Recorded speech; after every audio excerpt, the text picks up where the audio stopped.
everyone. Welcome to Jane Austen's house at the beginning of 2025, which is a very big special year for us, the 250th anniversary of Jane Austen's birth.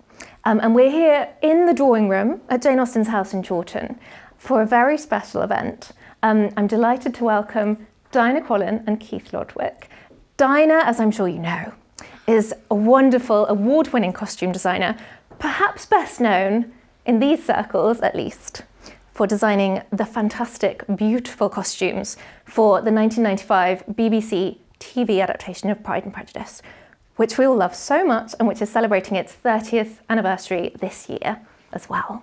And she's in conversation with Keith Lodwick, who is a wonderful film costume historian, expert on all things film and costume.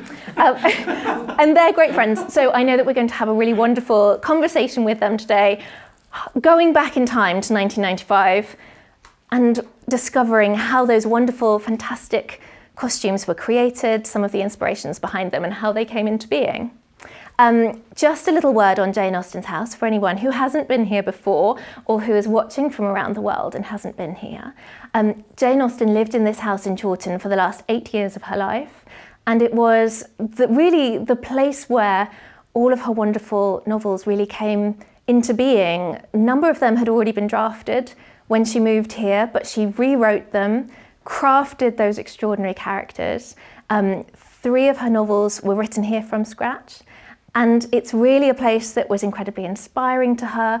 It was the room of her own, where she was really able to discuss, really create those characters, create those wonderful stories that we all know and love so much, so very long ago. So without further ado, I'm going to hand over to Dinah and Keith, and over to you. Thank you so much.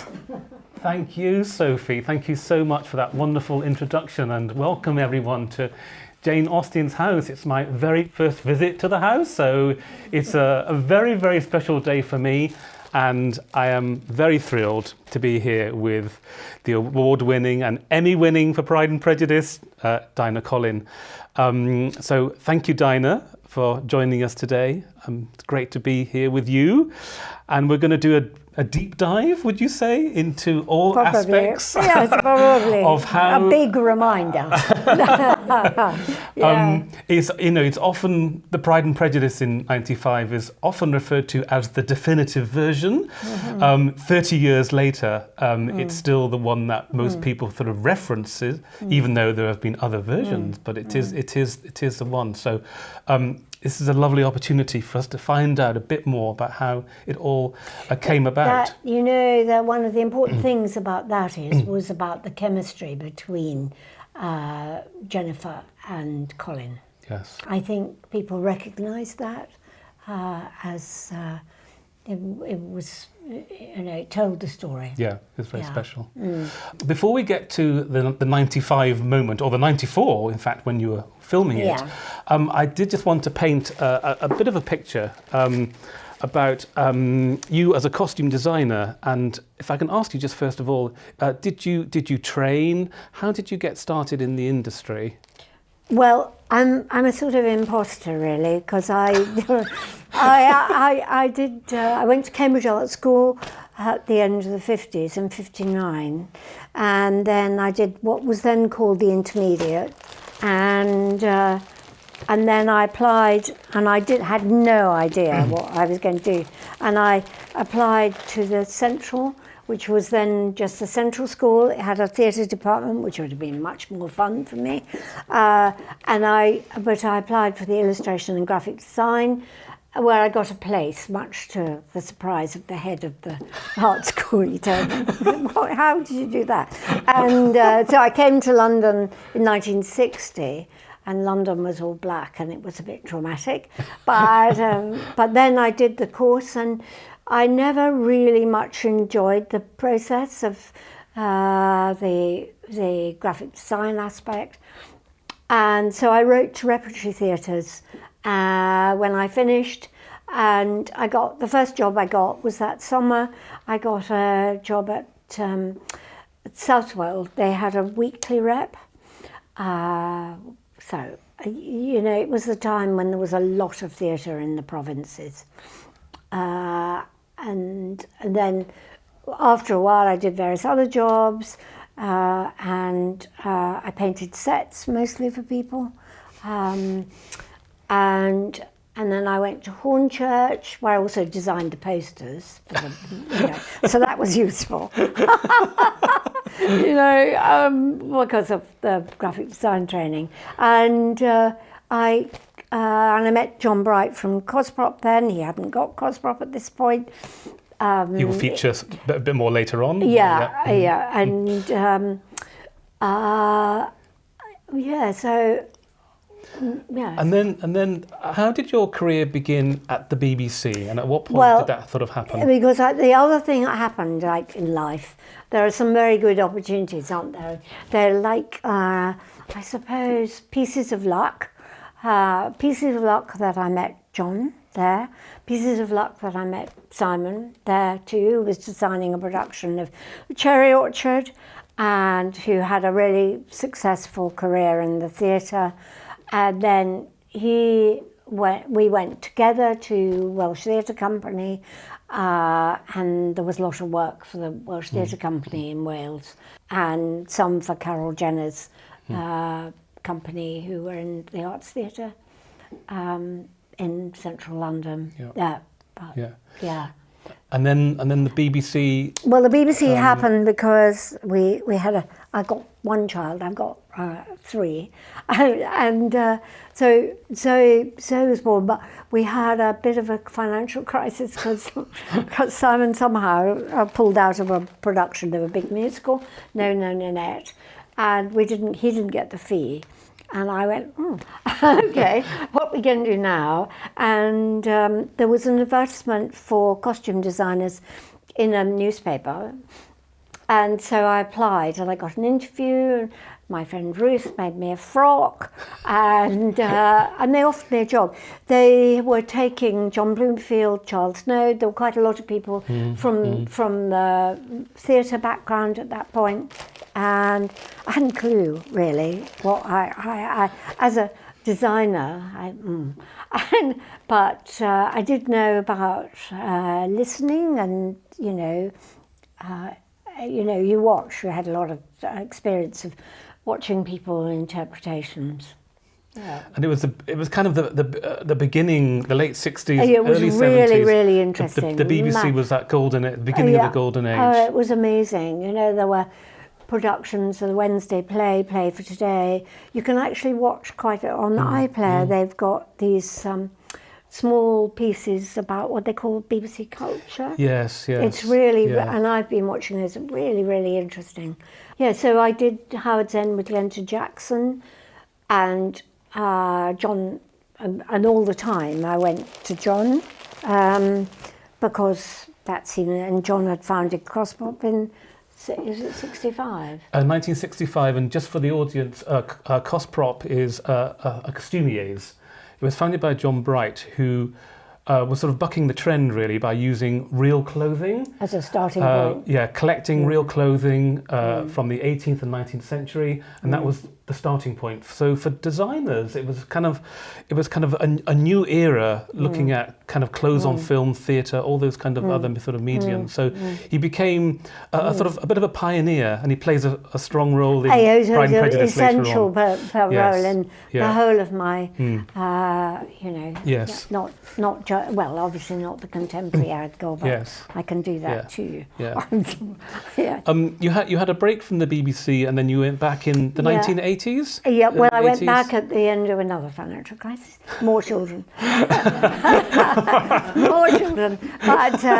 But in the meantime, we had been making, in the early 70s, the new frocks from old print frocks that you could buy from the ragmen. And we had an amazingly successful business doing that. Great. We had a stall in Kensington Market downstairs in the early 70s. Yeah, it was pretty brilliant, really. Yeah. Very creative, very sort of creative very, time. Very creative. Yes. And there was an amazing chap who came from Los Angeles. No, he came from San Francisco. and he wanted all the dresses we could make. Gosh. And he used to come with rolls of dollar bills. Yeah, gosh, yeah. So, well, we had a shop in Brighton, so in the middle of the lane. So that's what we were up to. I think it's always lovely to remind audiences how versatile BBC designers had to be. I mean, you worked on Doctor Who, you did Play for Today, you did Last of the Summer Wine. Such a range of things. Yeah, it's incredible. You really. And some others, I did some others to heaven. We had to sort of stand in for people if they were sick. So even if you hadn't been allocated the job, because we had they had allocations from, and the this is at the BBC, and they would have all our names down the side. And people like Mary Husband, who really brilliantly could do, all those Morecambe and Wise, and just standing on her head, I wouldn't have known where to begin. And, there were certain people who did light entertainment, and some of us did more drama, some of us did both, but you certainly learnt a lot very quickly. Yeah. Was it the same with directors, do you know? Were directors kind of assigned these projects, or did you get known for doing one? No, I think they became associated with, and producers chose them. Yes. And the 5th floor was where you wanted to be, because that was where all the drama happened, right. drama department. Yes. Yeah. So we're going into the early 90s, sort of 94. How did you become attached to this new adaptation of Pride and Prejudice? Just worth reminding the audience that the BBC hadn't done one for 15 years. It was 1980. So we had this 15-year gap. So there was this kind of new energy for this new production. How did you become involved, Dinah? Well, I think that I was asked by the department, the management in the department, would I go and meet Sue Birtwistle and Simon Langton? And the crucial thing to understand about the BBC at this point was that John Burt was there, and by 96 they were going to disband the whole, the makeup department, the production design, costume, completely.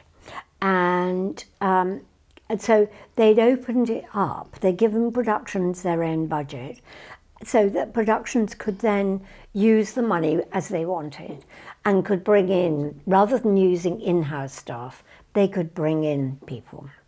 So you had to lobby, unlike earlier, where if you were asked for, or you were assigned the job, so, it would work like that. So I was asked to go and meet them, and I obviously had a bit of warning, because I went up to Cosmos and I said to John, what shall I take? I'm very keen on the props. Because, and so he gave me a little tiny volume of around 1810 of the Women's Guide to Fashion. And it's a tiny book. Also a piece of white embroidered lace, a remnant, a piece that had been found that wasn't part of a frock anymore. And so I took those. I don't know what spoke to them. I'd never met either of them before. But anyhow, the following day I had a phone call. Please, would I do it? So I went, you got the job. So you got the job. Yeah, I got the job. Yeah. So, and in fact, another of my colleagues, James Keast, had actually budgeted it. So he must have thought, he's no longer with us, unfortunately, he had cancer, but he's a clever designer. He'd under-budgeted it. So that proved later on to be a slight problem. Yes, because we realised that, because John said to me, this hasn't been done since the 70s, and we don't see it the same way now. Did you know the period at all? Did you know the book? Yes, I suppose I did know the book, but not in detail. No, sure. No. When you first read Andrew Davis's screenplay, he really sort of wanted to kind of almost unbutton, in inverted commas, the costume drama and bring a kind of a modern flair to it. Yeah. Was that did that help you in terms of Well, it was designing? quite clear that that's what he wanted to do, and I think latterly listening to Andrew Davis and Sue Whistle talking about it, I think they thought that they wanted ITV to produce it, but it never happened. It was around for quite a long time before they were able to get Arts and Entertainment in America to come in with the BBC, because and we did 20 weeks of shooting, so quite an expensive project. Yes. Once you sort of embark on a project of this scale, is research something that is so crucial to begin to realise the people in the screenplay? Well, there is no other way to start. You have to learn.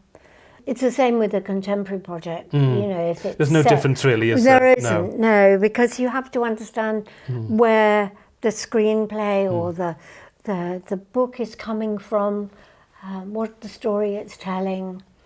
Yeah. So because even then there was quite a lot of 1930s. Well, we had bought in jumble sales lots of 1930s, so I was quite familiar with 30s and the 20s because we handled a lot of it, but this of course not. So I made appointments with the reserve collections of Bath and they're not called Winchester Museums, are they? They're called I'm not sure who was somebody I knew actually, and also Manchester Platt about the textiles, the printed cottons, because I thought they were vital to the story of the Bennets and showed a big contrast between them and the Bingleys, the silks and the fanciness of, But we had to find a way to produce the Bennett cottons or warm, this one for Mrs. Bennett is actually a very fine wool, but it's practical. It's not so lavish. I photographed, which is in these books, which have been in my garage. Got some wonderful books. And that's the sort of end result of But these are all your research books, aren't they, Dinah? Which are absolutely fantastic, of all your visits to all these research collections. Because it's before, the internet. Yeah. So you couldn't get that sort of information on the internet then, and so I just went, and it was an extraordinarily wonderful experience, just being able to, say, in Windsor and Bath, being able to handle these dresses, look inside and see. These are real clothes, real from the period. Yeah, all of them. Yeah, and the little jackets and bonnets and the prints. They're just, I mean, that's quite interesting, because that's actually a picture of, I think it must be from Manchester. That was the starting point for this. And then Amy, who was the daughter of a very lovely friend of mine, she just finished at Liverpool at the Amy Caswell, doing a print and textiles course, and my friend Ruth features again. She said to me, well, why don't we ask Amy to use the print table at Bradford, where Ruth was at that moment teaching, and we can develop some prints. So life is all about relationships. I've decided that's what it's about. But you were really starting from the ground up in terms of you had to produce the fabric to make the clothes. Yeah. So it was a huge commission, wasn't it? Huge, Dinah? and they really lovely thing is that you have to, this is Kitty, the yellow, I don't know if anybody remembers this. I really love this dress. But you know, you have to, this hasn't got one of those square weaves in it, but the muslin is, you know, the sort of muslin it is absolutely vital, because if it's too heavy, it doesn't do it, you know. And then John said, well, we should put red underneath it. Yeah, so, you know, yeah. But it's quite a long process, and you had a lot of original things to produce for the series. Yeah. It was.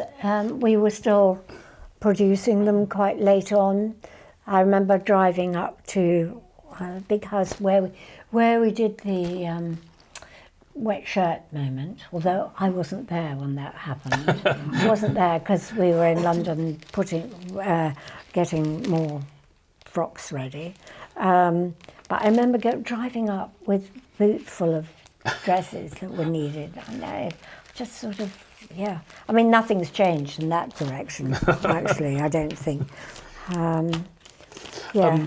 Dinah, you bought some mood boards. Is this I something did. that you produce when you're designing a project? Yeah, these are not very appealing. I have to say, I've done much nicer ones since then. But I think it does indicate that I was going, oh gosh, you know, not much. So I think this is obviously Jane. Would Simon, the director, would he have? Oh yeah, they were important for him. They would have seen these. Yeah, and, yeah. Well, the idea was that he would have gone, oh yes. Oh, here we go. Here she is. Yeah, there's Elizabeth. But in fact, you know, for instance, I mean, what I really loved about this, can you see anybody? Can anybody see? Is the little scarf at the neck, you know? Well, it's all part of the process, isn't it? Of the costume design process, doing this kind of work. And would the actors have seen these? Oh, yes. So it's a really helpful tool when they first come in for the sort of try-fitting, that you have a mood board or something to, not something, actually, the mood board, to indicate the direction you think the character might go. But it's also important to be able to be very, very flexible about that, because after all, I'm not the person who can do it. You know, they have an idea of this, the central core of this character, but they also will be exploring it in the fitting. Yes. So it's not a fixed thing, but they will be finding. They're trying to find the person that they're going to play, but you know, you're really enabling that by producing the clothing. Well, you are, because you're dressing it up. Yes, and you are. With things like casting, we've touched on it just briefly. Did you know that Colin Firth had been cast as Mr. Darcy? Actually. No, I didn't know. And the same with Jennifer maybe Ehle. Everybody just forgot to tell me. Yeah. You know, or maybe they. I mean, you know, he came quite early on to have what we call a try-on fitting with Christopher and myself. Yeah, that's Christopher Prinz, who was the head of menswear at Cosprop. Yeah. Sadly not with us anymore. No. But he was quite involved, wasn't he, with the whole men's side of Pride and Prejudice. But he also knew what was going on, what we call upstairs in John's the workroom, and the productions that John was doing Jefferson in Paris at that point for Merchant Ivory. So he was very busy. He was very busy, and I kept going, what am I going to do? And I wasn't the only show on the, you know. No. I remember Christopher holding back on dressing him up for the, you know, the ball, that with the legs. I remember that, you know. He did lots of the trousers and boots. I mean, that's easier for somebody who's not particularly used to wearing period costume. You know, it's sort of more. I said to Christopher, and I probably said to Colin, that I wanted it to feel like a man in jeans, which I think we sort of achieved. Well, through Colin has this very nice charisma, you know. Yeah. It's sometimes a big jump, isn't it, for an actor who perhaps haven't been in a period, they've only done contemporary, say, and then suddenly they're in these very formal clothing. With a lot of waistcoats and underpinnings. Cravats Yeah, it's a lot to kind of take on board and still try and portray the person that they're portraying. It's an interesting period. Yeah, so I think Christopher was particularly wonderful at handling the fitting room scene. Whatever he brought from the back would fit. And you go, it might not be the right colour, but it would be a starting point. The shape would be good. It was very, very exciting. Yeah. You mentioned colour. Colour is one of those key ingredients to creating these worlds. Were there particular colours you wanted to bring forward with Elizabeth Bennet, with Jennifer Ehle's character, with the Bennets in general? How did you define the Bingleys?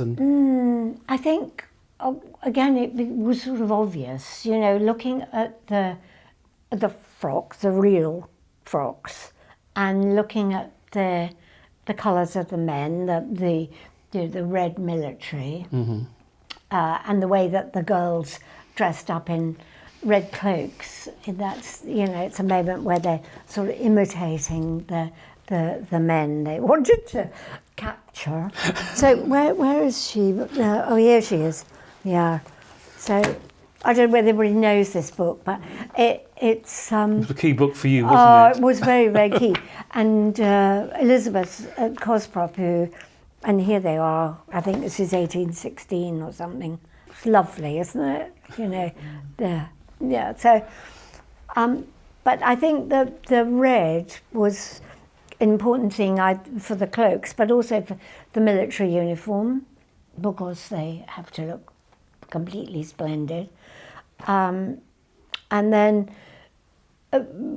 because I'd got this, all this thing in my head about the printed cottons and the printed muslins or wools. They wore just more and more petticoats underneath to keep warm, and it sort of developed that we made pale, lovely, frail, and also because Simon Langton, one of the first things he told me was it was a comedy. And I went, yes, okay, yeah. Okay. Yeah, that was his vision. Yeah, that's it. That's it. I think Andrew Davis would have agreed. Because underneath the comedy is the really heartfelt story, isn't it? Yes, absolutely. Yes, yeah. We've mentioned John Bright and Cosprop, and yes, you can't leave him out. They were so important, weren't they, in kind of creating. The fabric was being created by Amy. Yeah, Amy, and she would put it. Then there was couriers weren't a thing. You put it on the Red Star from Leeds, and it would arrive at the Red Star office in the samples. In King's Cross. Gosh. And you'd go and get it, or it would get delivered. And then you'd have a conversation about it, and you'd send it back. And John,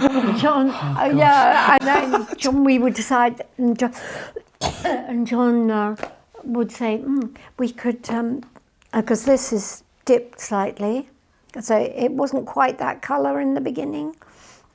So it was a little bit sharper and brighter, but he had a way of looking at something and knowing that its potential. It needed simple action to just bring it to life. All that process, though, takes... how long did you have in pre-production, Dinah? Well, I actually I remembered now, I had 12 weeks before the first shoot date. Yeah, and a lot of that time I was driving around the country looking at it. Was very, very nice, thank you very much. But I did get some cast, and I remember Julia Swala came in. Oh yes. Oh, yeah, This yeah, is the lovely. Yeah, it is. The lovely shoe moment. So tell us about the shoe. Well, The backstory of the shoe. the back show was again the same friend, Ruth. Some years before, she'd given me this, and then she reminded me. She said, "Where is it?" Because it's the right date and everything. And she'd found it in a theatre, and yeah. So I put it.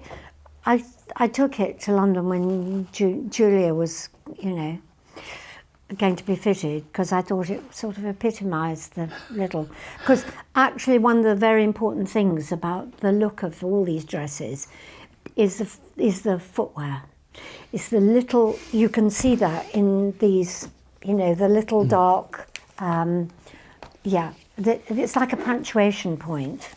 You can see in those. It's absolutely, and so we made little tiny brown boots for all the cast girls, and then I think might have had another different pair for the evening little shoes, but the man in Northampton who made all the little brown boots, which came from a real one that John must have had, he copied these. Because she put it on and it fitted her. I mean, how delicious is that? So can I pass it to you? Yeah, I think it had slightly more of a rosette on it in the beginning. I think so, but we know what the drift is, don't we? But it's a wonderful story about how an original piece of clothing can then inspire, an element of the costume design, which is so important to the production itself. Yeah, you have to have a point to. For me, other people do things in a different way. Yes. But it's sort of like a jigsaw puzzle, isn't it? You are piecing it together from a range of different sources. A shoe is being recreated, things are being made from the ground up. Like the little topaz crosses, which are that are here. One belonged to Jane, and one they were given by their brother. So Dinah Hall, jewellery designer Dinah Hall, who has a very smart shop in Notting Hill now. But I'd known her since, I think, beginning of the 80s, when she had an atelier in Beak Street, actually. I used to borrow jewellery from her for shows, and contemporary jewellery. And she made these. And this one was in with the evening dress that came from Cosmos, and I thought they had both taken them with them, because I gave them when we finished shooting. It felt right to. I didn't ask anybody. I just went. Well, I doubt whether anybody really cared, but anyway, because they're slightly different. Susanna Harkers must have gone with her. Yes. But you came here, didn't you? I did. In 1994. Yeah. To see the real ones on display, and then which is a lovely story. And I think Sophie says that the boys came here, Crispin and Colin. Yes. And I do remember that actually, them talking about it. Gosh. It's wonderful to have all these different connections. Yeah. What else? We have to talk about the wet shirt moment because it's now on all those, the 100 greatest moments in, television, British television history. It's not all those moments. It's always shown. Yeah. But I didn't. I wasn't involved in the functionality.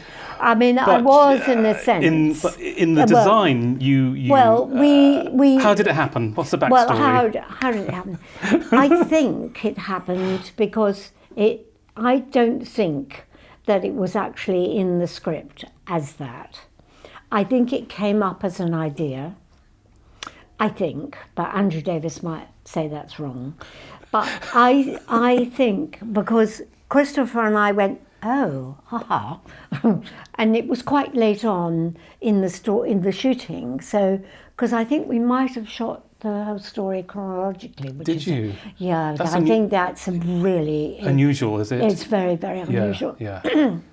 Much more expensive. And we were consulted about how to do this, that they wanted him to come up as, as well, from the lake was the original thing. And Christopher and I said, well, what's he done? Has he taken his breeches off? Is he wearing underwear? What are we going to do? But essentially it was about the surprise and the, embarrassment and what have you. So Christopher got the lady who I can't tell you her name, who was an out worker as such, wasn't made in the house at Cosborough, who made marvellous linen shirts. And she might have made the rest of Colin's shirts, but not that one, because that one needed to have all the lengths to it, which of course they did have, because they wore them not with underwear, but by folding the centre through between your legs, which gave you this wonderful bulge in the front. Yeah, so nice, isn't it? So nice. And it was a manly thing that you had this big shirt that had the tails. But Christopher did make him a pair of, I don't know how correct, but a pair of underwear. But in the end, I think he was wearing his breeches, I think, when we did the underwater bit in the tank. And of course, because the shirt is such a beautiful linen, I mean, it, did all the right things, didn't it? It did indeed, yes. Yeah. So that's the... Yes. No, and I think there's another part to this, because arts and entertainment in America didn't want it in any way to be discreet. So, because I remember there were a lot of murmuring of messages about the fact that it shouldn't look in any way, well, it didn't. No. I guess it's a very silly question. I will ask it anyway. I bet you never thought that this would be the moment, this moment that ends up in all these lists of the greatest television moments of all time. No. It's extraordinary how it's just but that's resonated. About the two actors, isn't it? Yes. It comes down to the chemistry that you've mentioned at the very beginning, actually. Yeah. The chemistry between Jennifer and Colin. And that lovely brown silk bonnet that she wears in it. Yeah. That is one of my favourite things. Yeah. It's like a sort of crinkle thing that they worried about a lot in the beginning. They thought it was too containing. I went, no, it's lovely. Lovely. Chemistry is so important, though, isn't it? For those, especially for those two roles, any roles, but those two roles for this narrative. I think you touched on something there. It's very interesting about how you get that between people. Yeah. Because it's not always something that's determined, is it? I mean, it's something that kind of happens naturally, or in the screen testing early stages, or happens on the set, maybe. Well, there was a certain amount of it anyway. Okay. Right. I was going to ask you about, you've touched on it slightly, actually. It was filmed chronologically, which is, as you say, unusual. I think it must have been, because we shot the wet shot. I couldn't swear to it, Were you able to, you were still producing costumes during the run? Is that unusual, though, Dinah? No. No, okay. No. Well, because you couldn't possibly produce that amount. In time to begin. I think what we aimed to do in the beginning, because we might have been in the Bennett house in the very beginning, with all those scenes with them all, I think we would have needed to have had the bulk of there. Did you make any tweaks and changes to the costume design because you had a long shoot? Well, I think you do. I think you, because you were absorbing, aren't you, all the time? Yes. The either the success or the, how things are. I suppose. You mentioned to me that Colin had asked for a different coloured coat during the screening. Yes. We made him a green coat, did I? Yes, we did. Yeah. Yes, well, I suppose he didn't want to be too dark, a dark figure. No. It was quite a nice green tailcoat that he wore. Yes. So, which is right, because I mean, they had lots of, you know, outfits for different occasions. Yes. And I've seen Jennifer being quoted that she really enjoyed wearing her clothes because she wanted them to feel like they were the kind of, they were the kind of clothes that she wore in the 20th century. Yeah. It wasn't seen as something I'm putting on my costume. No. I'm putting on my clothing to give it that sense of reality, and I think that really comes through. I hope so. It's quite hard though, because I mean, you have, you know, little fragile dresses and little bodices. I mean, I've always thought it's really, it's not so much like a t-shirt and a pair of jeans, is it? No. Did they mainly? Well, they're still with us today. Withstand filming. Did you have a team of people to make sure that everything could withstand? No, they were looked after. We had a team of people who looked after the individual members of cast throughout, but she probably looked after several people, several actors at the same time. Yes. I think they managed. I think it held up. Yeah. Well, it's still around, and it went into Cosmop stock. Yes. Exactly.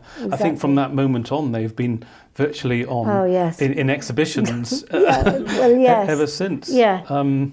I think you know, it's that. This to me, you know, this picture of the individual prints is like just captures what I personally was trying to achieve. Well, and you did. Well, I mean, you know, and there's Susanna Harker's, because we didn't know how to produce the white embroidered dress. Well, I mean, you know, so Amy came up with this. It's t-shirt printing. I mean, they haven't really survived, these dresses. You print screen print with the same solution that you print on t-shirts, or did then. So that's it. Which I thought was pretty clever, but you know, it unfortunately didn't have the longevity that other things, you know, other things did.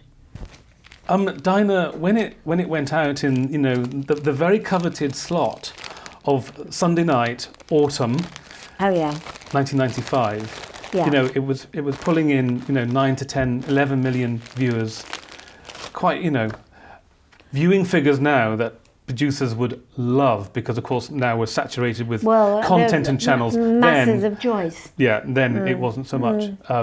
But you know, you had this, you know, copies of the book went through the roof. It was sort of phenomenal. The response to it became one of those, you know, Monday morning making a cup of coffee. You'd be behind people in a supermarket queue. Yes, exactly. And they'd be talking about it in front of you, and you go, oh, yes, yeah.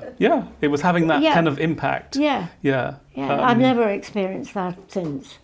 You know, I've been quite lucky. I've done big films like The Born Supremacy and what have you, but this is something else. Yeah. And in the days of VHS, when the BBC released it on VHS, nearly 250,000 copies were sold. I think it's their biggest selling VHS Well, they've ever. remastered it, haven't they? And they've now done a DVD version. Yeah, they have. So it has this new life that that sort of keeps it sort of going and kind of in our sort of popular culture. And you know, as I said at the very beginning, there has been other versions of it. Well, I have, but which says something for Jane Austen and people can revisit it all the time, but this remains the kind of the definitive version. But I think you sort of said something at the about the chemistry perhaps between Colin and Jennifer. Maybe that's one, and you know, your stunning costumes, which you won an Emmy Award for. Well, I did, but yes, I didn't even know that I'd been nominated, and I was doing a Paul Greengrass 1960s a project up in near Sheffield, I think, about match fixing. And, and a friend of mine, we had a clunky mobile phone, so a friend of mine rang me, and Peter said to me, "I've just seen it on teletext, you've won." Exactly. And that's how you found out? That's how I found out. And you won the Emmy Award? Yeah, exactly. And Alison won for the acting award. I loved her performance in it. I thought she was so much fun. She got really lovely quality, but she's great, isn't she? Yeah. And then they gave us a Cable Ace Award as well, so which is a funny old thing, but that's great. I mean, thanks. It's very, very nice. Yeah, of course. I wonder whether we could open it up slightly, and if anyone has any questions for Dinah, now is your opportunity. Very, very welcome. Very, very welcome. This lady is. Hello. Hi. Hi. I love it, by the way. I've watched it so many times. Have you? Beautiful, beautiful frocks. And I would really love to know which was your favourite frock out of them all. I think it's impossible. Because do you know? I mean, John, when we were just talking about what he could let us have, you know, Cosmop, and he said to me, "I'm sending you my favourite." It's this. Yeah. It is lovely because whilst it can't be, you know, it would be so expensive to do all the different screens that the actual, I don't know where it's gone now, but you know that the actual original print, but it captures doesn't it? Yeah, it's beautiful. And the colour is lovely. Yeah, I don't know. I think it's the overall. The Bennett thing is really I'm delighted with the Bennett. I'm very, very proud of you know, how we managed to accomplish with Amy, you know, up in Leeds, Bradford. Can I just ask, because I know sort of corsetry gets such a bad rep, which always annoys me, but what 30 years ago, were you putting them in corsets? Oh yes, for sure. Yes, because the dress needs to sit on. I mean, it's fine on a stand, isn't it? You know, it's, but it hasn't. But it hasn't got its petticoats. Yeah. But yes, yeah. And they tend to, you know, the more they're worn, the more they mould to the person that, you know. And people did. No, there was no. And there was no issues with. No, not at all.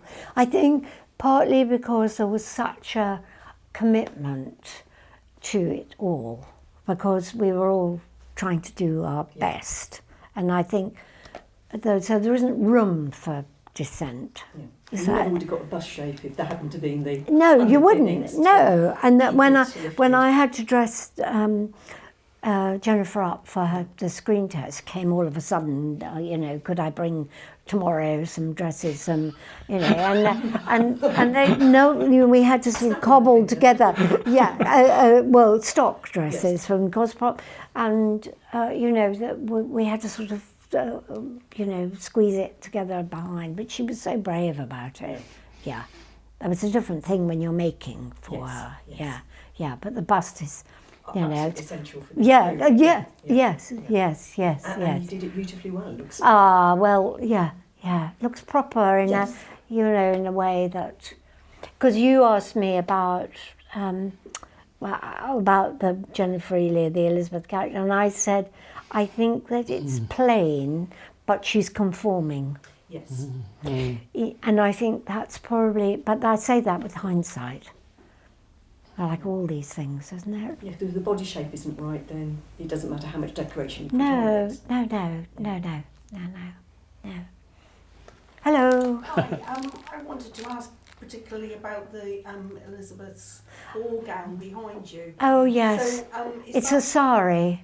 I thought so. Yeah. So was that based on an extant garment? Well, the fact was that The silver embroidery appeared in quite a lot of the original dresses, in which some are in here. But there wasn't any way in which one could achieve that. So this, in a way, would do the work, wouldn't it? Because it would catch the light. So was that sari, was that just a lucky find? Yeah, Was it yeah. commissioned? No. that was a So, lucky yeah, probably came from those sari shops out at, West London. Where is it? Yeah, Southall. Exactly. Yeah. I would go to Southall and see what I could find. I mean, they are quite good because they always got a border, haven't they? It's sort of and they've got weight to them. Yeah. Yeah. But it's a lovely piece of making, isn't it? Yes. It really is. So the sari was chosen because it was a way of achieving the silver. Yes. Yeah. But without being loud. Having to have it hand embroidered. Well, yeah. I mean, the thing about the prints, for me, is that you can't necessarily, although the Hopkins, you probably know about the Hopkins, you do, the spacing isn't right for us, for this period. But it's good for later, but I didn't think it quite did it for this. Yeah.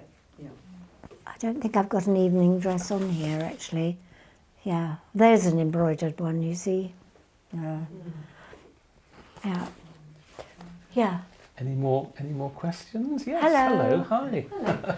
Is there a particular character you were excited to design the dresses for, like someone like Miss Bingley or Lady Catherine de Bourgh? Well, I quite looked forward to when Miss Bingley, Anna Chancellor, because I knew Anna. I'd worked with Anna before, and I thought, oh, that's going to be quite a lot of fun, and really giving, because she's up for anything really. And more recently she said to me, you probably don't remember, but you said to me that she should wear lime green. I mean, did I? Yes. But I think I did look forward to that, and to Anna, and to Alison. I mean, them all really, because they were sweetly. Yeah. Had you worked with many of the actors before 94 when you started work on it? I must have worked with Anna, but not. No, I don't think I'd even worked with Alison actually, but subsequently I have. Because I always think does it help when you're a costume designer that you get to know an actor, if they keep returning to you, does it help that you know their body, what suits them, what colour it looks good on them? It can be like a shorthand, can't it? Yeah, yes. I suppose. Yes, but then you have to get rid of all the other the other work that you've done. Yeah, and start again on the character. Yeah. Yes. Yeah. I think so. Yes.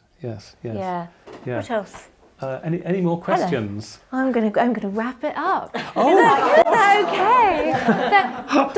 Dinah and Keith, thank you so much. This has been such a treat and extraordinary. All of the wonderful material that you've brought, and I forgot to say at the beginning, but we wanted to say the most enormous thank you to Cosprop, who you've talked about a lot, but is the most wonderful costume house, and they have very generously let us display some of the dresses and a beautiful jacket and shirt Colin from the adaptation, which are really wonderful to see.